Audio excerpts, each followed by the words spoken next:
How to fix when music is not available on Instagram stories.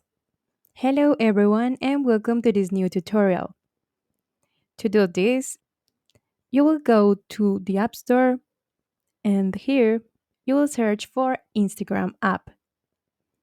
As you can see, in this case, my app requires an update. If your app is updated, it will show you open. So if it's the case, you will update it and then you will open the application to check if the music is already working. If it doesn't work, you'll go to settings and here you'll go where it says general. Now just tap on the iPhone storage option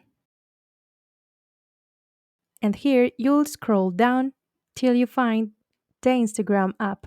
You'll just open it and here what we'll do is to uninstall the app. What this will do is to clear the app's cache as it may be having some sort of bug or malfunction.